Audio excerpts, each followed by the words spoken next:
Anda sebenarnya hanya memilih alat untuk membahagiakan diri Anda.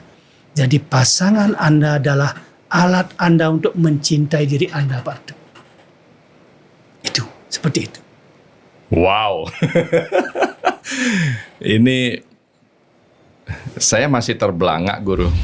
Menemukan siapa jadi diri kita itu. Jadi kalau kita mencintai seseorang dengan tulus, dengan baik, berarti kita sedang mencari jati diri kita di dalam hidupnya dia.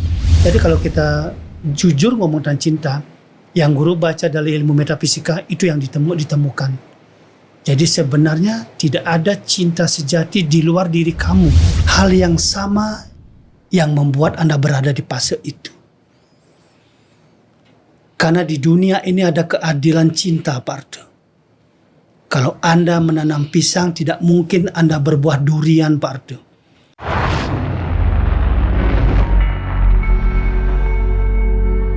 Pasti ada solusi. Bicara cerdas, pasti ada solusi. Cinta bukan sekedar perasaan, tetapi energi yang menghubungkan jiwa-jiwa yang selaras. Ketika kita memahami energi ini, kita hanya menemukan cinta, tetapi juga menemukan diri kita sendiri. Hidup adalah tentang energi yang kita berikan dan yang kita terima tentunya. Jika kita ingin mendapatkan cinta dan kebahagiaan, kita harus terlebih dahulu menjadi sumbernya. Mengapa ada orang yang mudah menemukan cinta, sementara yang lain selalu gagal? Mengapa ada yang terus maju dalam hidup, sementara yang lain terjebak? Mungkin jawabannya ada pada energi yang kita pancarkan. Hari ini kita akan berdiskusi mengungkap apakah itu sebuah rahasia atau sesuatu yang kita tidak ketahui. Bersama guru saya, Dr. Mangku Hipno. Rahayu Guru. Rahayu. Manis kata-katanya. Guru duduk dari tadi, saya coba membayangkan apa ya openingnya. Guru pikir akan membahas yang lain, atau begitu ada kalimat cinta, guru suka gitu. Karena fakta realnya kita lahir tuh karena cinta, dan kita nanti berpulang juga karena cinta, Pak. Kalau menurut guru sendiri, dari kacamata guru atau kacamata fisika, cinta itu apa ya, Guru?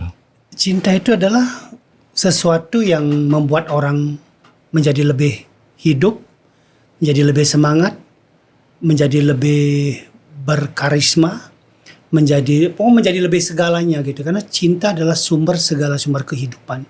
Cinta itu adalah selaras dengan kehidupan kita sendiri ketika kita membangun diri kita.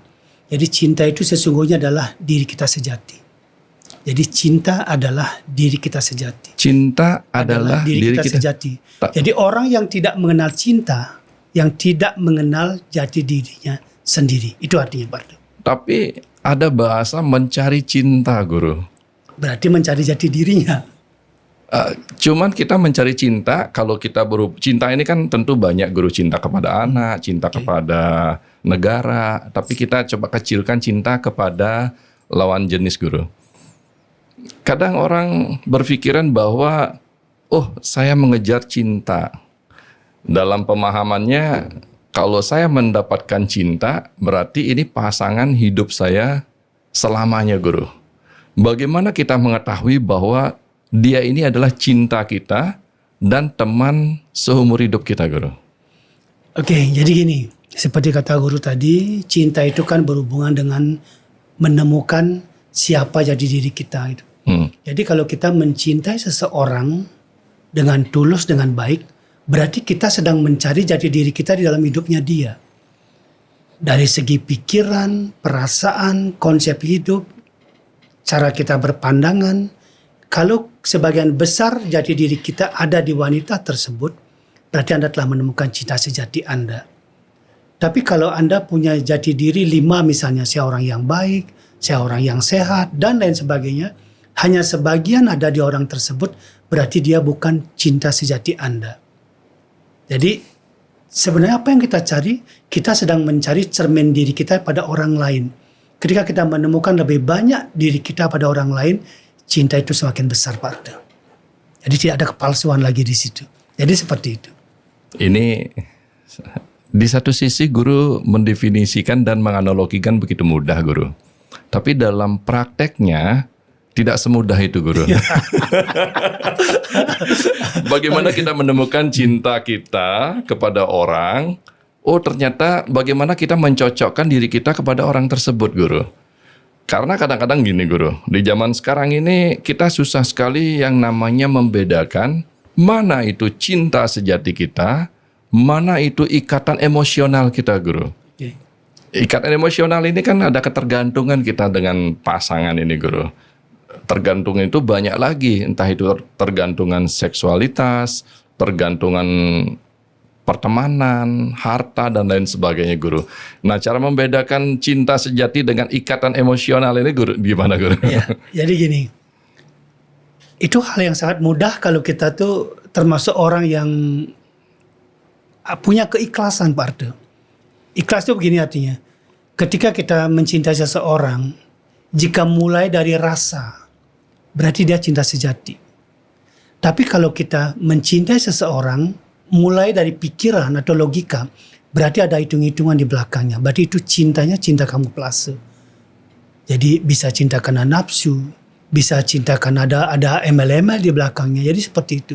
Jadi cinta sejati itu biasanya lebih cenderung muncul dari rasa. Sekarang kita tinggal mengukur seberapa besar diri kita mencintai seseorang. Ketika hitung-hitungan rasanya besar, berarti kita sebenarnya sudah menemukan cinta sejati itu sendiri.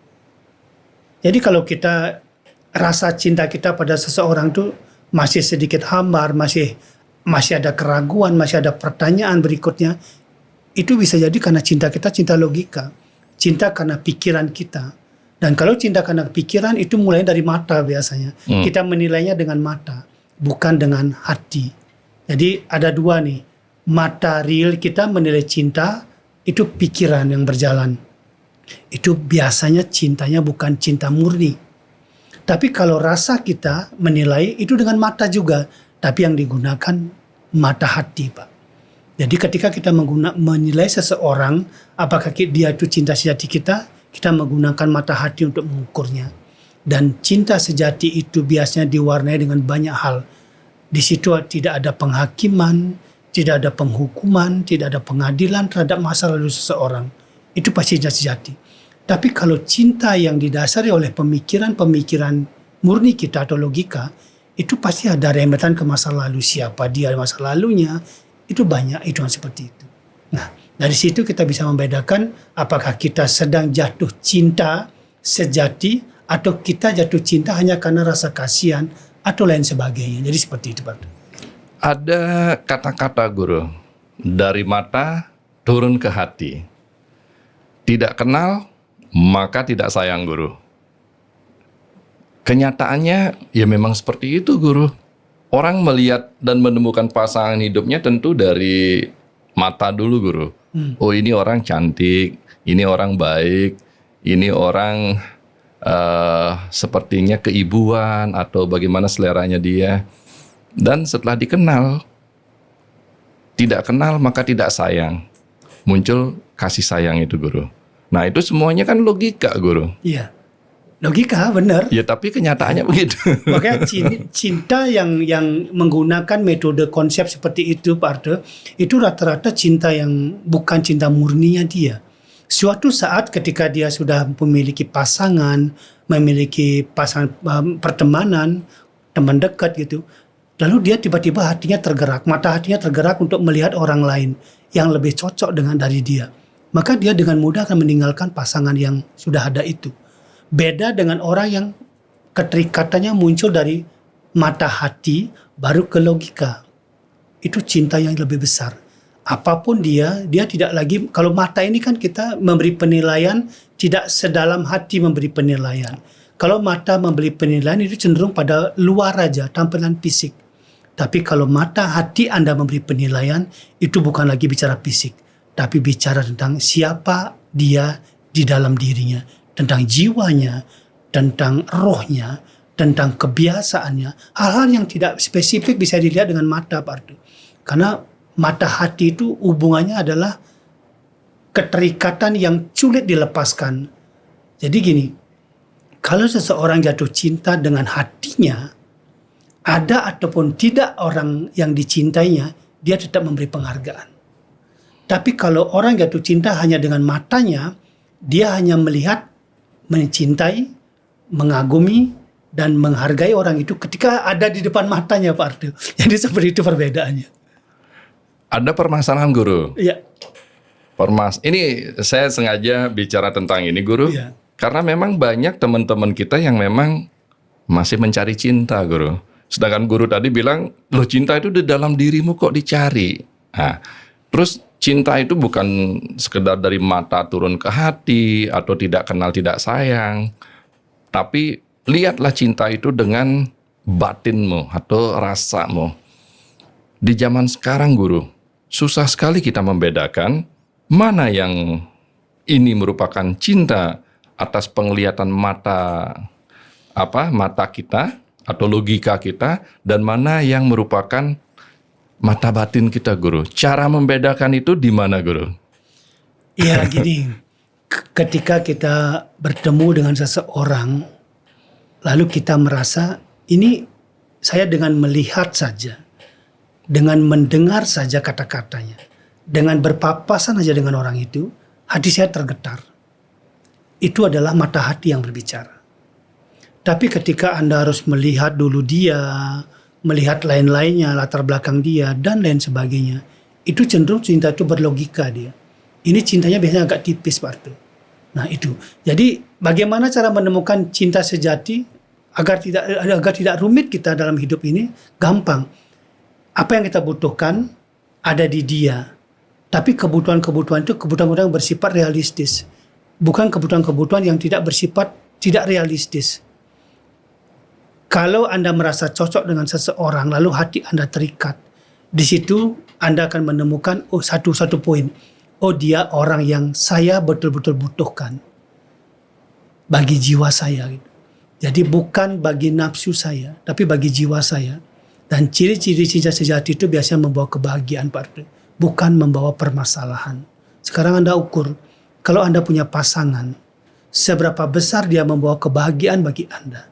Atau sebaliknya, seberapa besar dia membawa penderitaan bagi hidup Anda. Di situ Anda bisa menilai, jika dia cinta sejati Anda akan selalu merasa bahagia. Kenapa? Karena kalau cinta sejati itu Anda miliki, bertemu dengan orang yang memang betul-betul cinta Anda dibuat sejati gitu, Anda akan menerima dia apa adanya. Buruknya dia, baiknya dia, hebatnya dia tetap membuat kita merasa bahagia, Pak. Itu perbedaannya. Sedangkan kalau kita mencintai orang dengan mata kita, sedikit aja dia punya kesalahan, rasa hati kita udah protes. Lama-kelamaan terakumulasi, maka dia bukan lagi berarti dia bukan lagi menjadi orang yang kita inginkan, tapi kita ingin keluar dia dari hidup kita. Itu bahayanya, Pak. Nah, cinta yang kita bisa lihat atau yang kita bisa rasakan atau yang kita bisa nilai dari mata batin kita, Guru, tentu di situ akan ada perspektif bahwa ada kebaikan dan ada ketidakbaikan atau energi yang positif, energi yang negatif dalam diri kita, Guru. Sekarang supaya kita terlatih untuk bisa melihat cinta dari mata batin kita, tentu kita harus melatih bagaimana caranya kita menjaga energi positif yang ada dalam diri kita, Guru. Bagaimana caranya sekarang, Guru? Menyeimbangkan, gak mungkin kita bisa menghilangkan, menyeimbangkan antara energi positif dengan energi negatif yang ada dalam diri kita untuk supaya kita bisa menumbuhkan melihat cinta yang kita lihat dari mata batin kita, Guru. Oke, jadi gini. Cinta yang menggunakan mata hati atau mata batin dan bukan mata kita sebagai manusia gitu, akan memicu kita untuk mempertontonkan kebaikan, Pak Arthur. Jadi cinta yang berdasarkan mata hati adalah cinta yang memiliki gaya tarik. Jadi sesungguhnya kalau kita ingin dicintai secara tulus oleh orang lain, kita pertontonkan dulu energi positif itu agar orang lain mengenali. Jadi semua yang kita pertontonkan adalah bentuk-bentuk cinta yang nanti akhirnya diserap oleh orang lain, dilemparkan ke dalam diri kita sendiri. Jadi kalau Anda mempertontonkan ini saya loh penuh cinta, penuh kasih, kita akan mendapatkan cinta yang sama seperti itu. Gitu. Jadi dalam energi cinta itu dia akan selalu ada link. Kalau Anda orang jahat, Anda akan rentan menarik orang jahat untuk mencintai Anda. Kalau Anda orang baik, Anda akan cenderung mendatangkan orang baik untuk mencintai Anda. Kecuali takdir Anda memang buruk di situ. Disitulah kenapa ada orang baik mendapatkan cinta dari orang yang salah, Pak Artu. Karena dia takdirnya seperti itu. Jadi cinta itu berhubungan dengan 3 hal. Yang pertama, cinta itu berhubungan dengan semesta, natural, lingkungan artinya. Yang kedua, cinta itu berhubungan dengan personal, siapa diri kita yang kita pertontonkan. Yang ketiga, cinta itu berhubungan dengan takdir. Cinta yang berhubungan dengan lingkungan adalah di mana Anda hidup. Apakah Anda hidup di keluarga yang penuh cinta kasih, maka Anda akan selalu memperbesar energi cinta itu sendiri.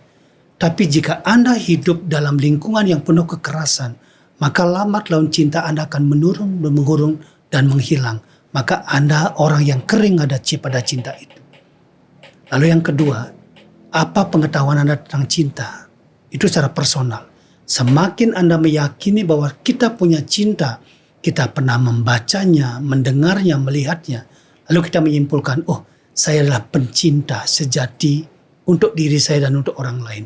Maka Anda akan mendapatkan karakter orang yang sama untuk mencintai Anda. Lalu yang terakhir, sehebat-hebatnya Anda menginginkan cinta sejati.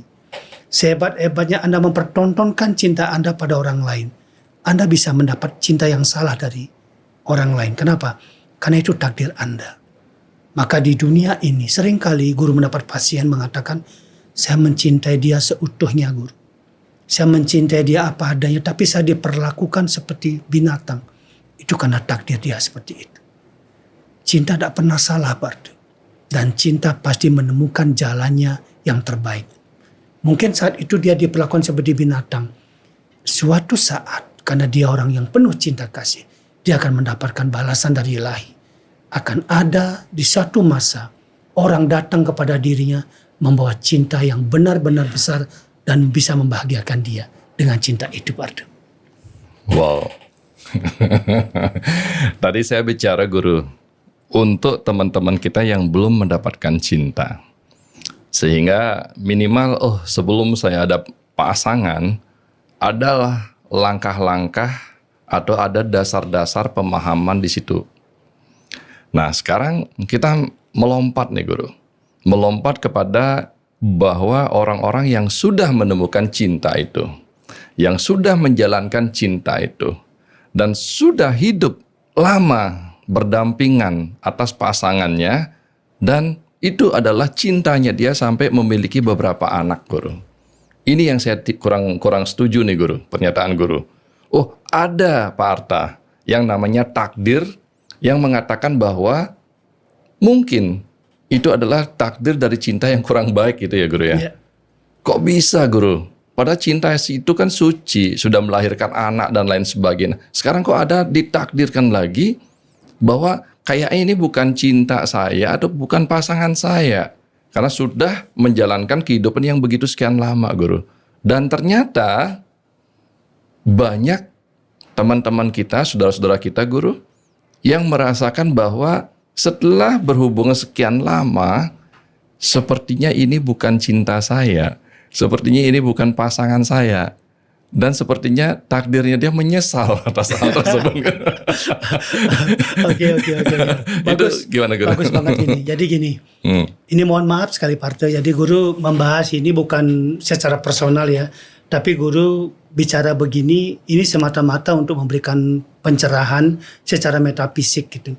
Jadi karena guru pakar metafisika, guru arahkan pembahasan kita ke situ biar ada landasan teoritisnya gitu.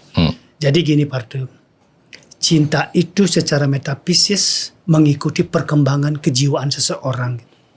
Contoh begini, mungkin saja di usia 15 tahun ketika dia cinta pertamanya datang, itu hanya fokus pada wajah Parto, bukan pada sikap dan sifat. Lalu ketika dia sudah punya pacar berdasarkan wajah, lalu berkembanglah dia, jiwanya dia, kehidupan dia, kebiasaan dia, pengetahuannya dia. Lalu tiba-tiba di usia 25 dia berubah karakter cintanya.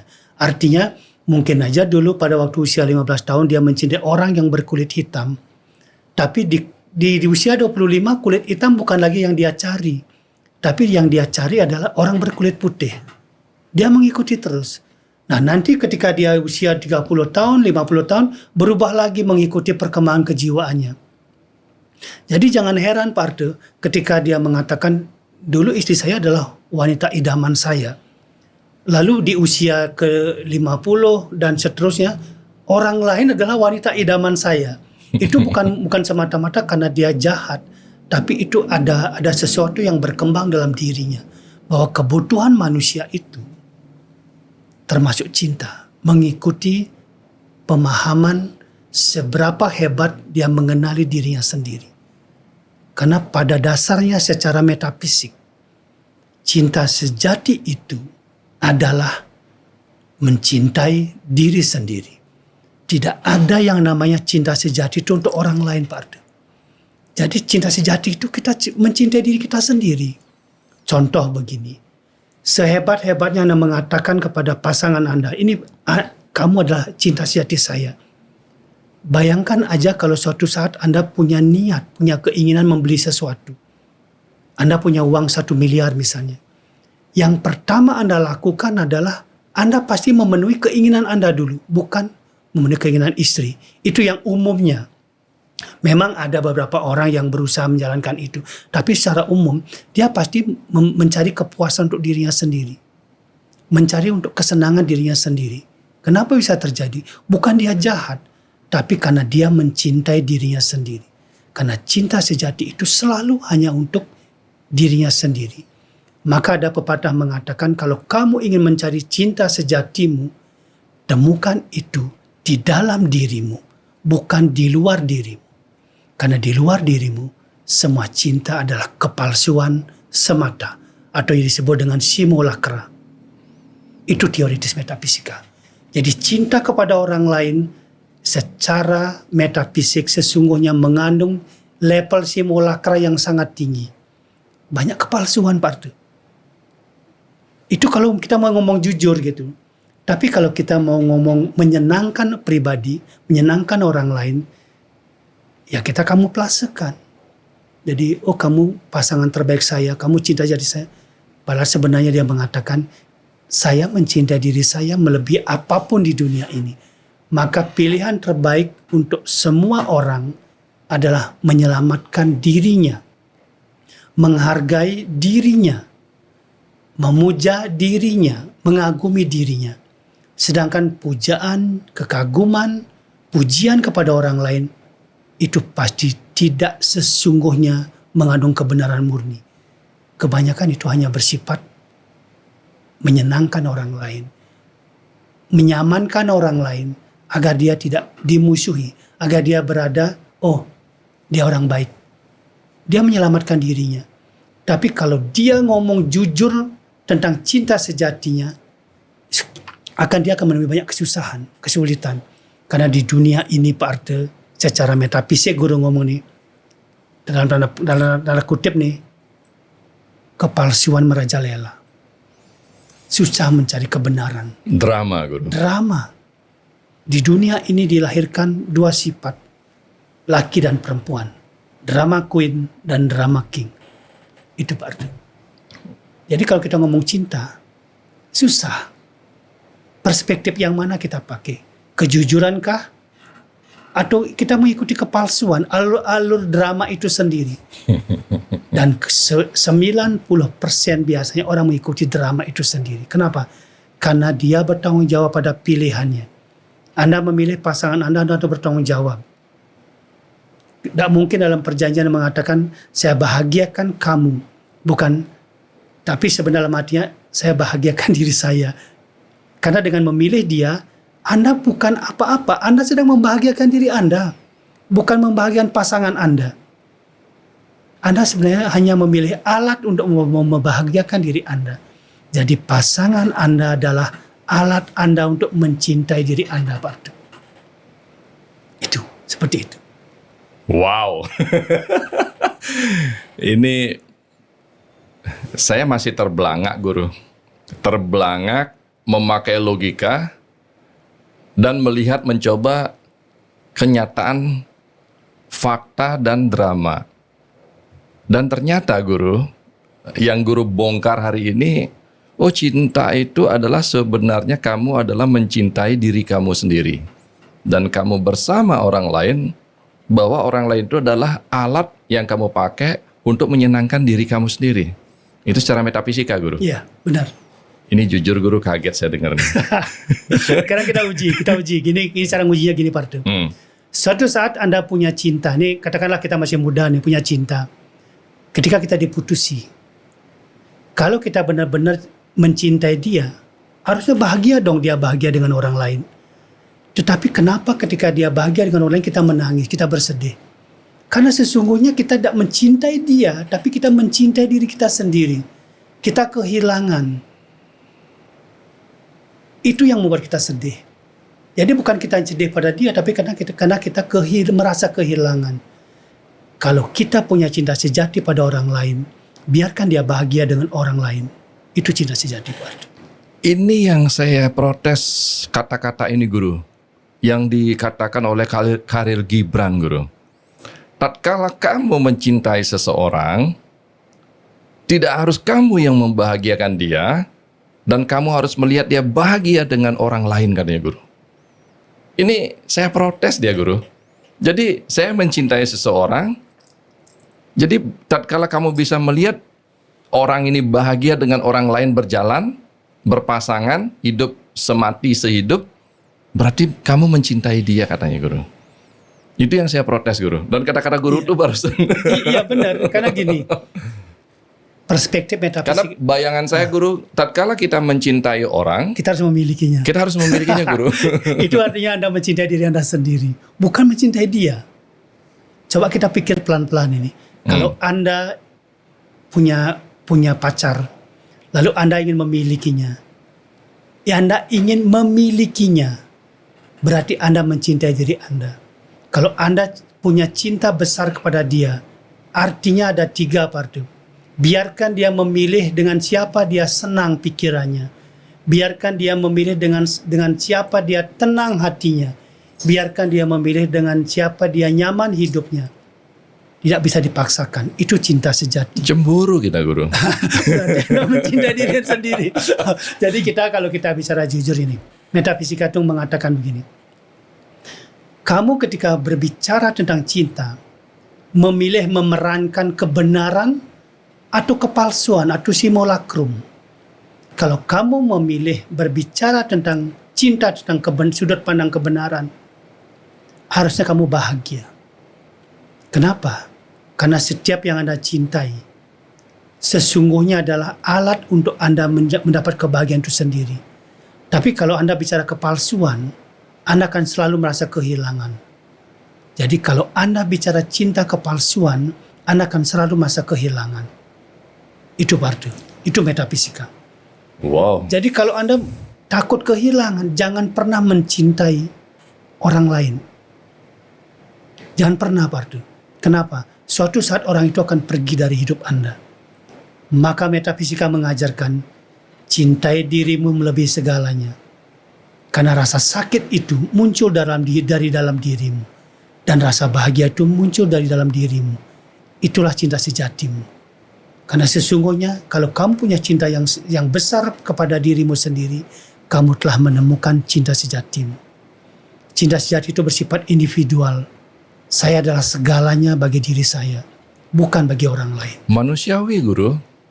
Ya benar. Yang Guru sampaikan itu. Ya memang begitu faktanya, Pak Ardo. Tapi tadi menarik, Guru. Kamu mau bicara cinta atas drama, kemunafikan, Ya. atau kejujuran. Kalau kejujuran itu adalah cinta datangnya atau kamu hanya mencintai diri kamu sendiri? Drama ini, nah saya mau tanya nih drama guru. Oke. Drama yang selalu kita puja-puja adalah drama percintaan guru. Apa? Drama percintaan tuh kayak Layon Sari yang agama Hindu guru. Kok lupa saya ya. Yang Jayaprana Lonsari. Jayaprana Lonsari guru. Julia and Juliet guru. Itu dia kan mati demi pasangannya guru. Oke, gini Parto. Mau guru potong nih. Mereka penulis-penulis terbaik, filsafat-filsafat terbaik yang ada di dalamnya itu bukan bicara cinta sebenarnya. Dia bicara tentang kesetiaan itu. Bukan cinta. Beda guru. Beda. Kesetiaan itu bukan cinta. Jadi jangan anggap Anda orang yang setia kepada pasangannya itu orang yang cinta mati kepada pasangannya. Dan jangan harap orang yang tidak setia pada pasangannya itu orang yang tidak punya cinta sejati pada pasangannya. Itu hal yang berbeda. Kenapa? Seperti kata guru tadi, cinta itu hanya milik dirinya, bukan milik orang lain. Dan cinta itu berkembang sesuai dengan fase di mana dia hidup, apa yang dia ketahui, di mana peradaban itu berada. Jadi ketika dia berada di fase membutuhkan sesuatu yang sesuai dengan perkembangan jiwanya, jangan mengatakan dia jahat, Parto. Karena dia akan berubah pandangan saat itu juga. Jadi cinta tidak ada berhenti-berhentinya berkembang sampai dia pada akhirnya akan menjelang kematian. Maka ketika Pak Arto bertanya kepada orang yang akan meninggal, tanyakan, makanan apa yang kamu inginkan? Jawabannya pasti satu, tidak ada. Karena sudah tidak ada keinginan untuk keluar lagi, semua dari dalam. Ketika Anda tanya, mobil apa yang Anda harapkan? Tidak ada lagi. Kenapa? Karena semua sudah terlewati. Jadi di situ cinta itu kelihatan bahwa sesungguhnya dia tidak butuh sesuatu dari orang lain. Dia hanya butuh satu. Dirinya, senang pikirannya, tenang hatinya, nyaman tubuhnya. Karena dia tahu dia menjelang kematian. Jadi cinta dia itu sudah kembali kepada dirinya sendiri. Tidak ada yang dia butuhkan dari luar. Itu Bardo. Jadi selama Anda membutuhkan sesuatu dari luar, Anda bicara tentang cinta kepalsuan. Itu perspektif metafisika. Kenapa guru tekankan? Biar tidak salah ngerti nanti. Wah kalau guru Mangku ngomong begitu berarti guru Mangku begini. Tidak. Saya bicara atas nama metafisika. Pengetahuan guru. Pengetahuan. Jadi kalau kita jujur ngomong tentang cinta, yang guru baca dari ilmu metafisika itu yang ditemukan. Jadi sebenarnya tidak ada cinta sejati di luar diri kamu. Tapi kalau kamu ingin menemukan diri sejati kamu, itulah cinta. Jadi orang yang sedang mengejar diri sejatinya adalah orang yang mengejar tentang siapa dirinya. Dan itulah dia akan menemukan cinta. Jadi orang yang belajar dengan ilmu diri sejati adalah orang yang sesungguhnya mencintai dirinya sendiri. Dia mencintai matanya, maka dia tidak membiarkan matanya itu larut melihat kebohongan, keburukan, menyaksikan kejahatan. Dia mencintai telinganya, maka dia tidak membiarkan telinganya itu mendengar berita-berita gosip, berita-berita murahan. Dia mencintai hatinya, dia tidak membiarkan hatinya larut pada kesedihan. Itu cinta sejati, Pak. Wow, semakin ini nih. Semakin dalam, semakin menyesatkan rasanya. Ternyata saya tersesat gitu. Enggak, ini juga penting guru buat teman-teman kita, saudara-saudara kita guru, atau anak-anak kita mungkin lagi dalam posisi broken heart guru. Yeah. Artinya patah cintanya, patah hati. Lama-lama mager. Yeah. Lama-lama tersakiti guru, lama-lama menyiksa diri, dan bahasa kerennya guru tidak move on. Kalau mereka dengarkan cerita guru ini secara metafisika, bahwa ternyata cinta itu bukan dari orang lain, tapi cinta sejati itu adalah bagaimana kamu mencintai diri kamu atas penglihatanmu, mendengar dan merasakan. Mungkin mereka tersembuhkan begitu cepatnya ini guru, kalau mereka tersadarkan akan hal-hal ini. Benar Parto, karena gini, Ada satu meditasi dalam cinta namanya meditasi interpersonal koneksi. Di situ diajarkan bahwa kalau kamu ingin menyembuhkan luka batinmu, jangan peluk orang lain, tapi peluk dirimu sendiri. Di situ kamu akan menemukan keberkatan cinta. Bahwa sesungguhnya dirimu perlu kehangatan dari tanganmu sendiri, bukan tangan orang lain.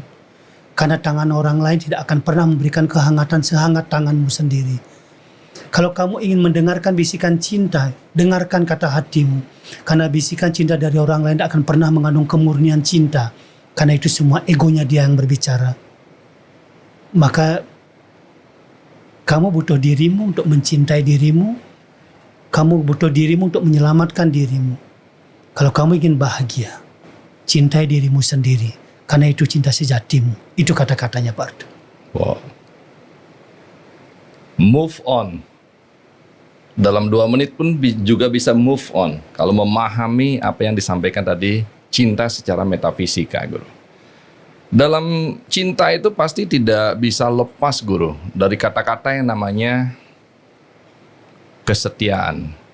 Dari kata-kata yang namanya perselingkuhan. Dari kata-kata yang namanya kepuasan. Dari kata-kata yang namanya kekecewaan, Guru. Dari kata-kata yang namanya kebahagiaan. Dari kata-kata yang namanya kesedihan, Guru. Tatkala orang lagi jatuh cinta, dia bersemangat, Guru. Bersemangat, setia, bahagia, terpuaskan.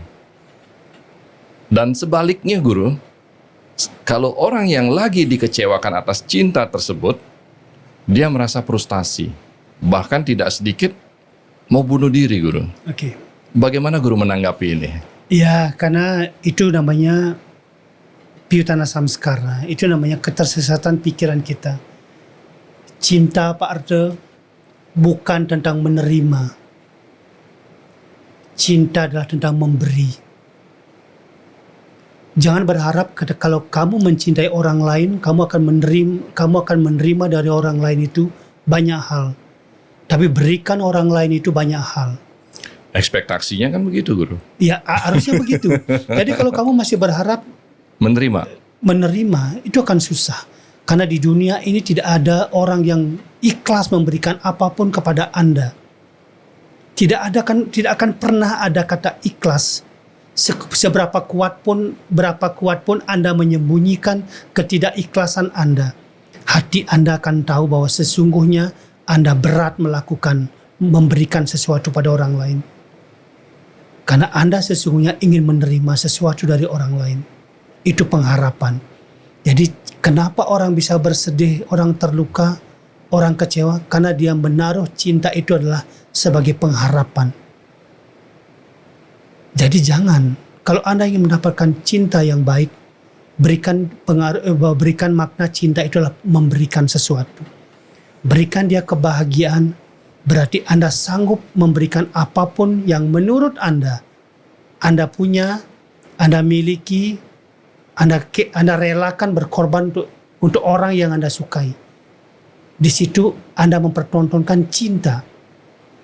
Tapi cinta itu materi yang Anda pertontonkan.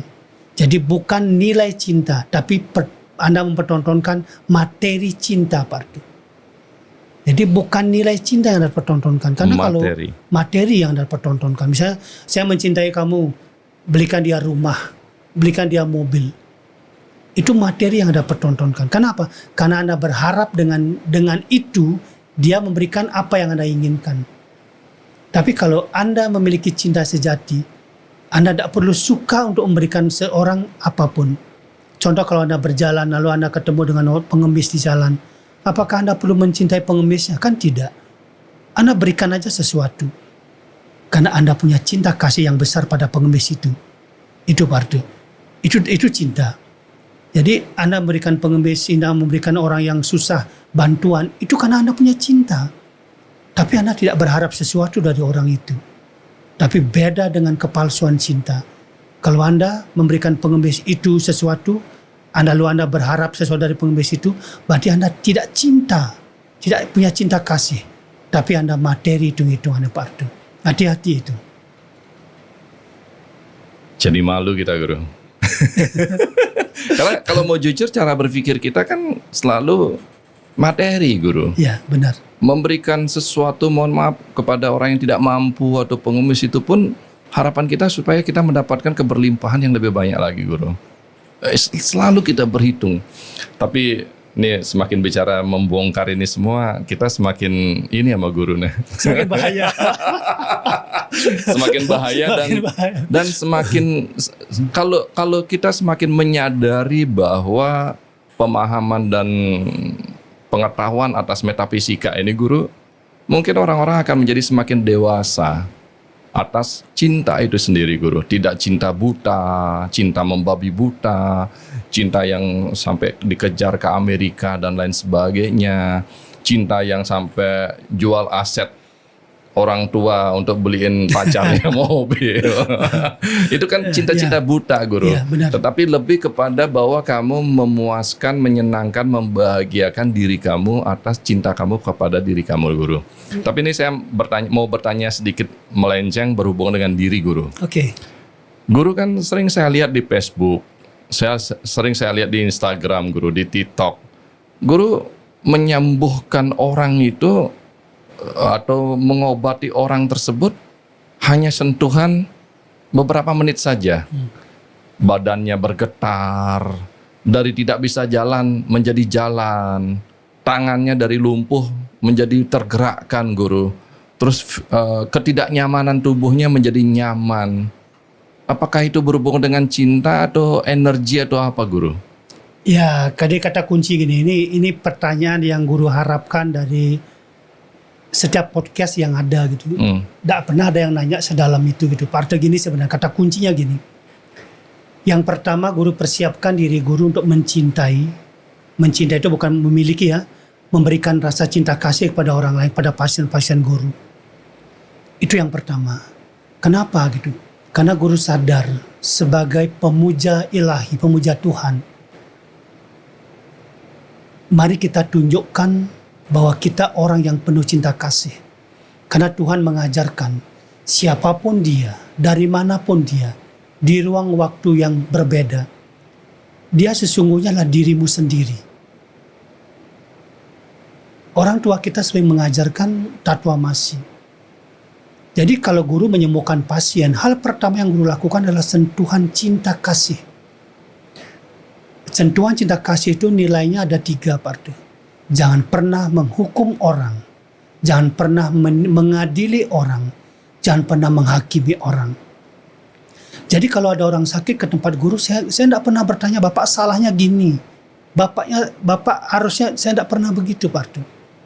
Yang saya lakukan cuma satu, saya berusaha membuat dia mengasihi dirinya sendiri.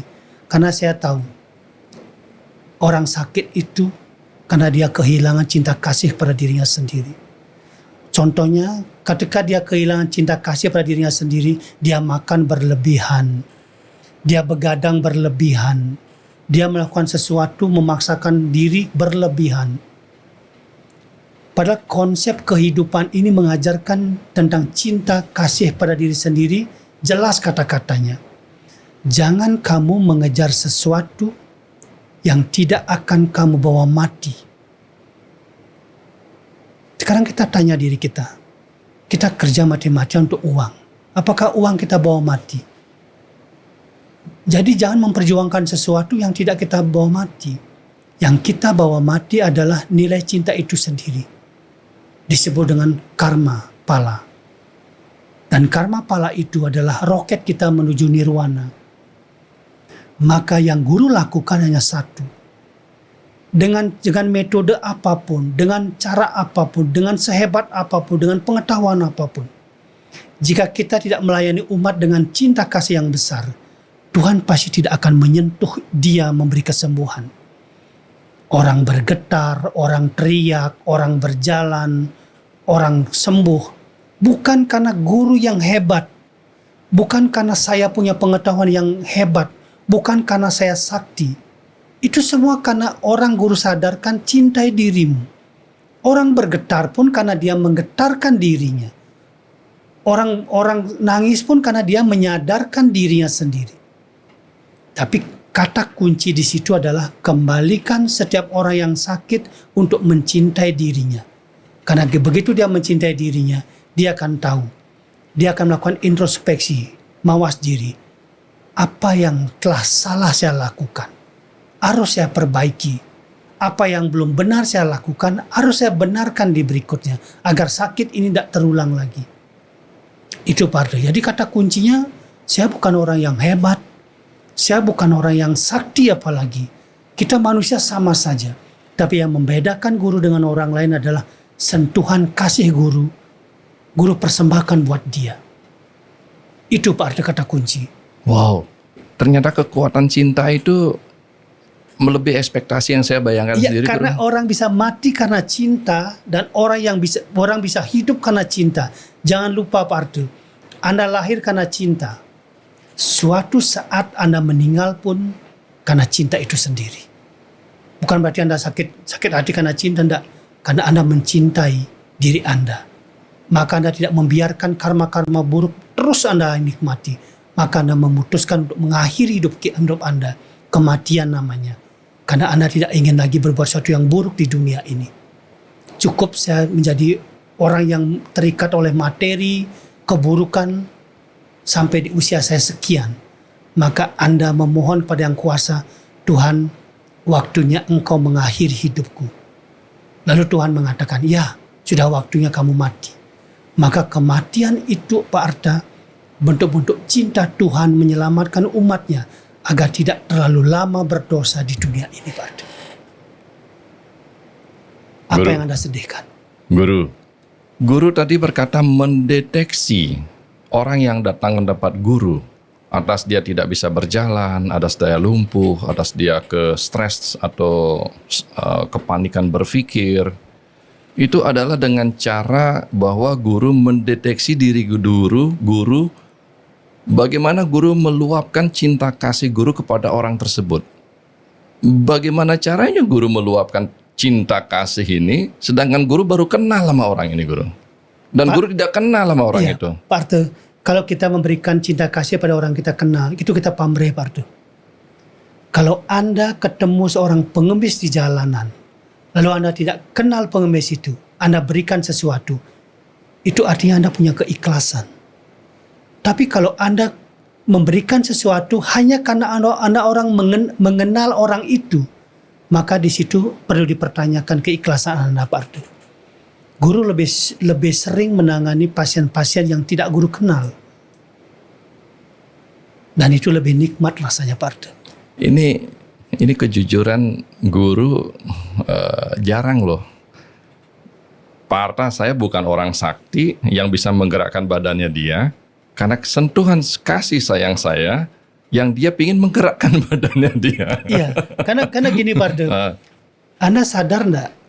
Kenapa Anda bisa bergerak? Tapi dia kadang-kadang, mohon maaf guru, yang saya tanya, kadang-kadang dia tidak menggerakkan sendiri, dia merasa tidak menggerakkan sendiri, dia merasa tidak mengontrol dirinya sendiri, dan dia merasa tergerakkan secara alami tatkala guru sentuh itu. Bukan bergerak alami dia Pak Arto. Tapi dia merasa begitu guru. Karena ada energi yang tidak kasat mata yang menyertai hidupnya dia. Disebut energi ilahi. Anda pun punya kekuatan untuk menyembuhkan diri Anda dan menyembuhkan orang lain kalau Anda meyakini bahwa Tuhan punya karakter, punya sifat melebihi segalanya. Pernah tidak kita mendengar orang tua kita mengatakan Asta Aishwarya? Pernah tidak Anda mendengar Asta itu? Asta Aishwarya. Jadi Asta Aishwarya itu ada 8 kekuatan Tuhan. Itu selalu mengikuti kita Pak Arta kalau kita meyakini Tuhan di atas segalanya. Contoh, anima katanya. Tuhan itu kecil. Melebihi kecilnya atom. Jadi Anda tidak bisa deteksi oleh mata Anda. Oleh karena itu hati-hati. Di setiap ruang dan waktu itu Tuhan terlibat di situ. Guru libatkan Tuhan dalam setiap sentuhan guru. Meskipun guru tidak melihat, orang lain tidak melihat, tapi guru meyakini energi Tuhan ada di situ. Itu anima namanya. Lalu berikutnya, Tuhan itu bersifat ringan katanya. lebih ringan dari apapun di dunia ini. Meskipun guru tidak tahu, tidak merasakan keringanan itu, tapi guru meyakini bahwa sentuhan saya akan membuat dia merasakan keringanan itu. Energi ilahi yang bergerak. Lalu Tuhan itu memenuhi segala ruang dan waktu. Guru percaya itu 100% tanpa meragukan apapun, tanpa pertanyaan apapun. Karena kalau kita menggunakan energi ilahi dengan ada pertanyaan, ada keraguan, maka energi itu tidak bergerak, tidak bekerja sesuai dengan apa yang kita harapkan. Jadi guru sebenarnya bukan siapa-siapa dan bukan apa-apa. Yang guru tahu hanya satu, bahwa saya tahu, saya yakin Tuhan bekerja untuk siapapun yang dalam dirinya penuh cinta kasih. Kesedihan Anda bisa terhapus karena Anda memiliki cinta kasih. Kesusahan Anda bisa terhapus karena Anda memiliki cinta kasih. Penderitaan Anda bisa berhenti karena Anda memiliki cinta kasih. Maka apa yang guru sarankan kepada pasien? Bukan cari obat, tapi lakukan kebaikan atas dasar cinta kasih. Guru sering mengatakan pada pasien, kalau pasien nanya, guru apa obatnya? Sederhana Pak, obatnya adalah kalau nanti Bapak pulang ke rumah, tiba-tiba dihadirkan oleh kuasa ilahi di depan Anda ada pohon layu. Siram pohonnya. Apa susahnya? Kalau dihadirkan nanti Anda pulang, ada binatang terlantar, berikan dia makan. Apa susahnya? Tapi Anda merumitkannya. Seolah Anda butuh obat termahal, obat terhebat. Tidak Pak Ardo. Anda tidak butuh itu. Sesederhana itu guru. Sesederhana itu. Yang merumitkan adalah logika kita. Yang merumitkan, yang memberatkan adalah logika kita. Bahwa kalau kita sakit berat, obatnya juga harus mahal dan berat. Maka guru selalu mengatakan. Tadi mungkin Pak Ardo mendengar ketika ada orang nelpon tadi. Kita video call. Guru mengatakan apa? Pak Ardo mungkin dengar. Ya. Sentuh orang tuamu dengan cinta kasih. Elus orang tuamu dengan cinta kasih. Hanya itu yang guru katakan tadi pada pasien yang Pak Ardo tadi lihat. Betul. Kenapa gitu? Hanya itu yang dibutuhkan. Jadi orang yang sakit itu, orang yang menderita itu, orang yang stres itu, karena dia kehilangan dan kekurangan cinta itu sendiri, Pak Ardo. Guru, saya mau nanya sedikit. Oh, dia ini adalah sakitnya fisik, guru. Berarti badan. Bagaimana kekuatan berpikirnya dia atau rasa cinta kasih itu, guru, menyembuhkan badannya dia ini, guru? Pak Ardo, cinta itu ada 3, Pak Ardo. Cinta itu menghasilkan zat yang disebut dengan zat yang menyenangkan pikiran. Orang yang sakit secara metafisik nih ya, bukan secara medis guru ngomong, secara metafisik. Kalau Anda kehilangan kesenangan pikiran, berarti Anda akan mengalami sakit di bagian organ tubuh Anda. Ginjal, jantung, dan lainnya. Itu karena Anda kehilangan rasa senang. Sekarang coba, kalau Anda seandainya di rumah Anda, ada orang sakit, apapun sakitnya Pak Ardo, dan itu mengarah ke bagian organ tubuh. 99% pasti orang itu sedang kehilangan rasa senang di pikirannya. Lalu yang kedua Pak Ardo, cinta kasih itu tentang mempengaruhi sikap dan sifat. Jadi kalau ada orang yang sakit hatinya, depresi, stres, tidak bisa tidur, itu pasti karena kehilangan ketenangan dalam dirinya. Dan cinta bisa memunculkan ketenangan bagi siapapun. Berarti dia tidak punya cinta dalam hal menghasilkan ketenangan. Itu bisa membuat kita depresi. Dan sakitnya itu mengarah pada penyakit sifat. Dari tenang menjadi marah, jadi susah tidur, padahal biasanya aman, jadi pemarah, dan lain-lainnya, jadi kasar. Itu semua karena dia sikap dan sifatnya, cintanya hilang. Dia tidak punya rasa tenang. Dan terakhir, jadi kalau kehilangan rasa senang di pikiran, sakitnya organ tubuh. Kalau kehilangan rasa tenang, sakitnya di bagian sifat dan sikap yang berubah drastis. Dan yang terakhir, kalau orang kehilangan rasa nyaman, itu bisa muncul sakit-sakit di bagian fisik yang terluar. tulang contohnya, saraf, otot. Kenapa? Itu berhubungan dengan pergerakan. Jadi kalau orang kehilangan kenyamanan karena dia biasanya karena mager yang tadi, geraknya yang kurang gitu Pak Ardo. Ya. Dan gerak yang kurang ini berarti malas. Malas itu berarti dia tidak cinta kepada tubuhnya sendiri. Jadi kalau Anda malas, berarti Anda tidak mencintai tubuh Anda sendiri. Karena cinta itu membuat Anda bergerak. Cinta itu seperti cakrayatnya yang memutar dunia ini. Maka ada satu kalimat mitologi. Barang siapa di dunia ini tidak mengikuti perputaran cakrayatnya, maka dia sedang menimbulkan pralaya atau kiamat dalam dirinya. Jadi kalau Anda sakit, kemungkinan Anda penciptanya sendiri. Jangan menuduh orang lain, Pak. Jadi seperti itu. Jangan mengatasnamakan magic, si tetangga, si ipar, si ini. Jangan. Mungkin saja Anda penyebabnya karena Anda menciptakannya. Disebut pralaya, Pak. Itu, Pak. Guru, ini buat ini Guru. Buat kebermanfaatan, Guru. Banyak orang lagi mengalami yang namanya frustasi. Kalau sudah kita bicara frustasi, Guru, berarti ya ada cinta yang terputuskan di situ. Kalau sudah ada cinta yang terputuskan dan frustasi itu, Guru, berarti dia sudah tidak bergairah, bersemangat atas dirinya dia, Guru.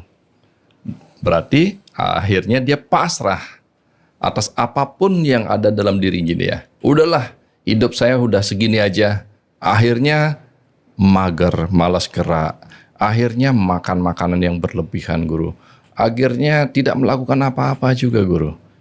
Apakah ada cara, Guru, untuk menyadarkan bahwa kita tidak selesai di sini? Kita tidak terputuskan atas rasa cinta kita kepada diri ini. Sehingga kita tidak perlu juga frustasi dalam hidup ini. Masih ada harapan, Guru. Ada caranya, Guru, untuk menumbuhkan rasa cinta itu kembali kepada diri kita ini. Ya, kita bicara cinta, Pak Ardo, bicara perjuangan. Cinta adalah perjuangan. Perjuangan adalah pergerakan. Pergerakan adalah konsep. Konsep adalah logika.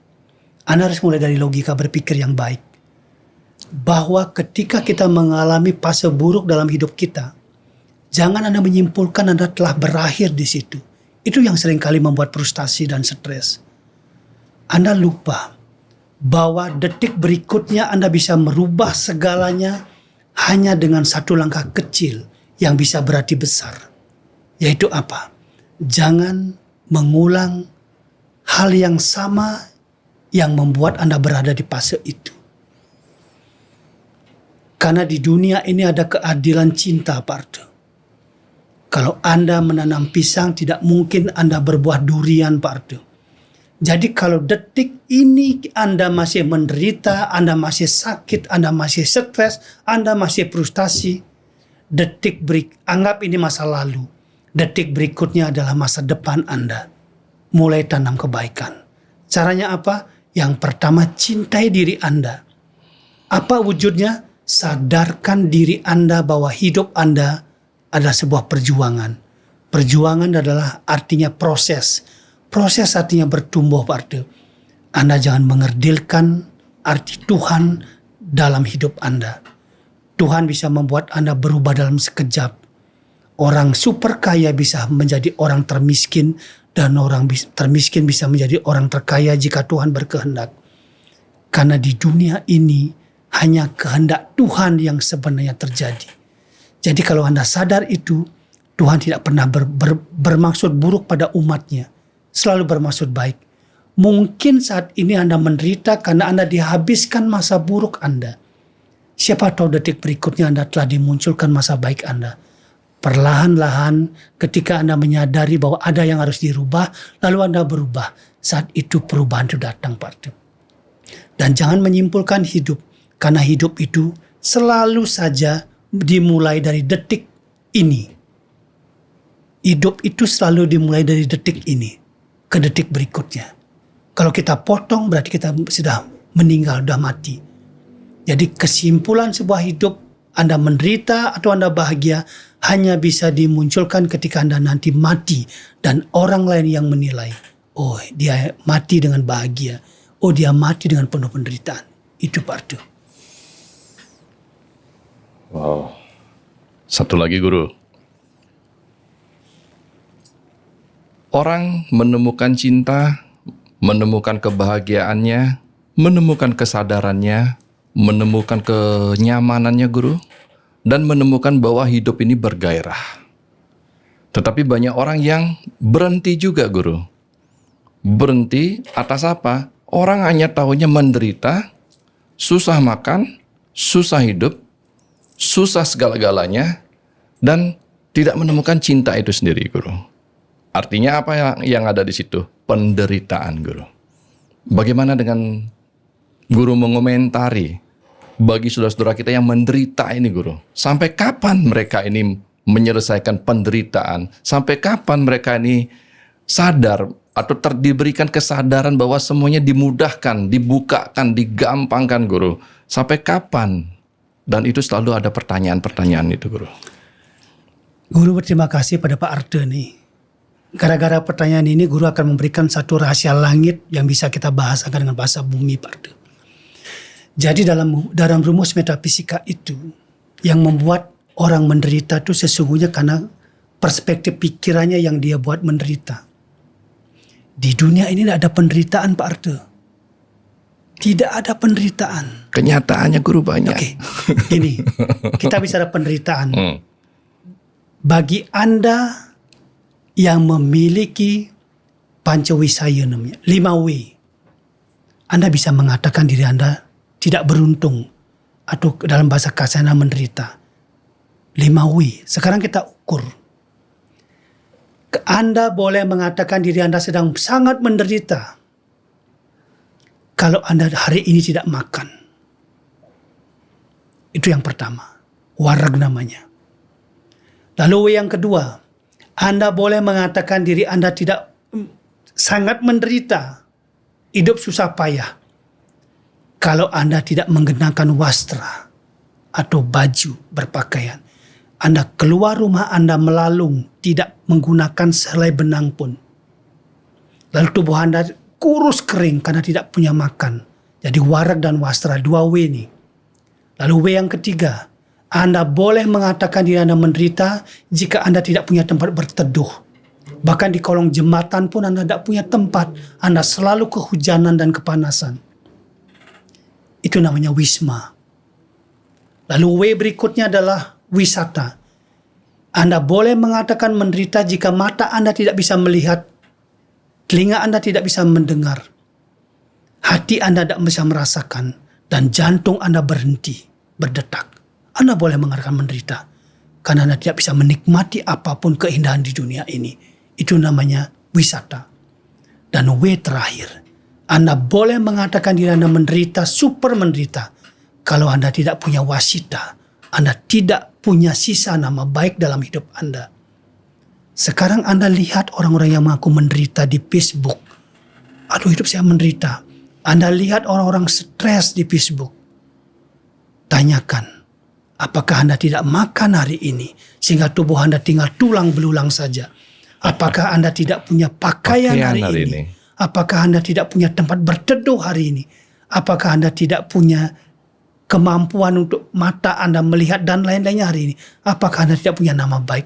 Guru yakinkan Anda, 99% orang yang mengaku dirinya menderita, sesungguhnya dia tidak menderita. Yang menderita hanyalah ego dia. Egonya sendiri. Jadi dia bukan menderita, tapi egonya yang menderita. Itu Pak Ardo. Itu masalahnya. Jadi kalau untuk merubah diri Anda dari merasa menderita, dan menjadikan bahagia. Rubah kebiasaan Anda mengatakan, memponis, menghakimi, menghukum, dan melabeli diri Anda adalah Anda orang menderita. Maka begitu label itu Anda buka, topeng penderitaan itu Anda buka, Anda akan menemukan kebahagiaan itu Pak Ardo. Yakin Guru. Wow. Ada kata kunci yang membuat saya sekarang menjadi terbuka Guru. Kata kuncinya apa? bahwa apapun yang kita butuhkan, yang benar-benar kita butuhkan saat ini adalah pada waktu kita mau meninggal. Ternyata kita tidak membutuhkan apa-apa, karena semuanya sudah kita lewati. Dan untuk melewati itu semuanya, perlu yang namanya sebuah proses. Dalam proses, perlu yang namanya sebuah pengetahuan. Dan ternyata pengetahuan ini mesti kita sadari. Ada pengetahuan yang drama dan ada pengetahuan yang sejati. Ternyata pengetahuan drama yang kita yakini selama ini itu adalah pengetahuan cinta yang drama. Karena pengetahuan drama dari cinta ini, maka kita meyakini bahwa di situ ada yang namanya kebahagiaan sejati, di situ ada yang namanya kekecewaan, di situ ada yang namanya kecemburuan, dan di situ tentu ada yang namanya penderitaan. Dan ternyata itu adalah drama. Cinta sejati yang sebenarnya menurut metafisika adalah bagaimana kita mencintai diri kita seutuhnya dan kita menyadari apa yang kita perlukan atas alat yang kita butuhkan dari orang lain. Dan tidak ada satupun penyakit yang tidak tersembuhkan. Atas apa? Atas kalau seandainya kita tidak menyadari diri kita. Bila mana kita menyadari diri kita siapa dan cinta kepada diri kita, cinta kasih itu akan mengentengkan dan menyembuhkan kita semua. Pemahaman ini tentu akan baik. Karena apa? Karena tidak ada penderitaan ternyata di dunia ini. Tidak ada permasalahan apapun di dunia ini kalau kita menyadari apa yang disampaikan oleh Dr. Guru Mangkuhipno. Guru, terima kasih banyak. Keterbukaan ini semoga bermanfaat dan pasti bermanfaat. Dan ini adalah pengetahuan yang memang mudah-mudahan bermanfaat buat anak-anak saya juga, Guru. Terima kasih, Guru. Ya. Salam sehat, berbahagia. Sama-sama. Rahayu, Guru. Rahayu.